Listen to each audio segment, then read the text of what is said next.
Welcome to this explainer. Okay, so today we are tackling something that has literally taken the tech world by storm recently, Apple Intelligence. But as we're going to see, all that surface level magic, it's actually hiding a deeply complex and honestly surprisingly ironic hardware reality. Let's get right into it. Listen to this quote straight from our source material.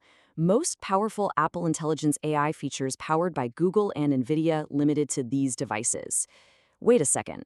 Apple's flagship AI powered by Google and NVIDIA? Yeah, it's a massive plot twist, and it completely changes how we need to think about the devices sitting in our pockets right now. Section 1. The Apple Intelligence Era. Okay, let's dive into this.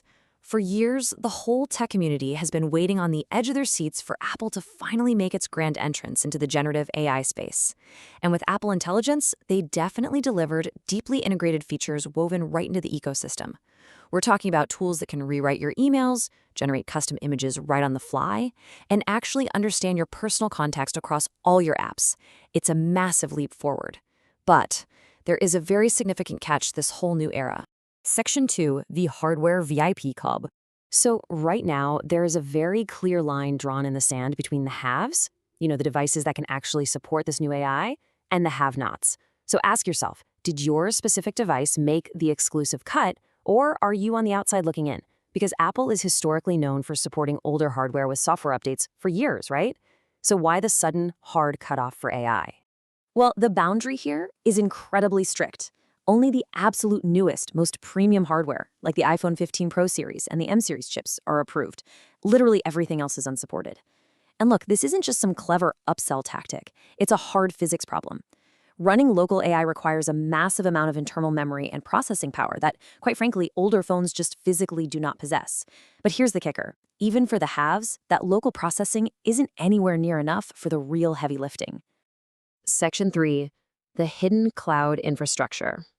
We tend to think of AI as just, software floating around in the ether.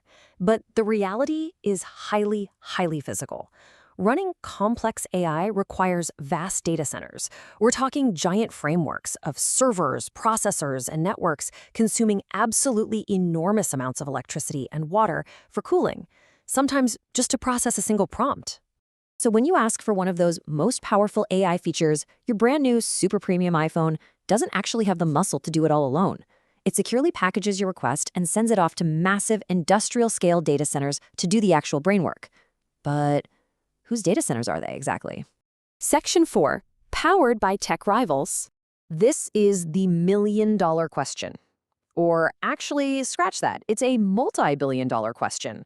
Who is really powering these features? When your iPhone hits its physical limit and sends that request up to the cloud, whose hardware is waiting on the other end to catch it, crunch the numbers, and send the answer back? And this brilliantly illustrates the ultimate irony of modern tech.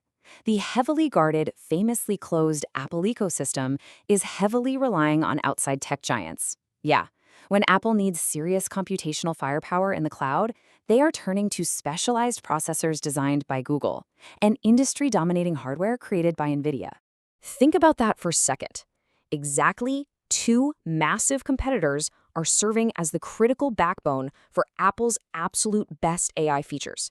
I mean, Apple and Google usually fight tooth and nail over smartphone market share, right? Yet, the demands of generative AI are so incredibly astronomical that even Apple has to tap into the foundational hardware built by its biggest rivals. It's wild. Section 5. AI's hardware reality. So when you put this all together, a really fascinating relay race emerges. First, you make a complex request on your limited local device. Then, that request routes straight to the cloud, where Google and NVIDIA hardware do all the heavy lifting. Finally, the polished result beams seamlessly back to your screen. As a user, you never even see that middle step. It just feels like Apple magic. But the disparity here is absolutely staggering. Your local device can handle basic sorting and text suggestions just fine. But when it comes to deep image generation or complex reasoning, the external power required absolutely dwarfs what can fit in your pocket. The heaviest AI lifting simply mandates immense external power. There's just no way around it. Going back to our original source for a moment, powered by Google and NVIDIA. This isn't just some minor under-the-hood detail. It is the fundamental architecture of the entire system. It highlights a truly fascinating industry shift, moving away from complete vertical integration to a very necessary hardware interdependence. So what does this all mean and why should it matter to you? Well, it matters because the famously impenetrable walled garden now relies on outside giants. For decades, Apple's whole selling point has been that they control the entire widget. The hardware, the software, the whole shebang. But the sheer massive scale of the AI revolution has forced a real crack in that wall. To give you the best experience possible, Apple is outsourcing its heaviest brainpower. It just proves that in the age of AI, no company is an island. Which leaves us with this. What does this reliance on Google and NVIDIA really mean for the future of Apple's famous walled garden? Are we going to see tech companies become a lot more collaborative? Or is this going to spark an even fiercer war for hardware independence down the road? It is an absolutely fascinating space to watch. Thanks so much for joining me for this explainer. Keep exploring these realities with the Industry IQ channel, and I'll see you next time.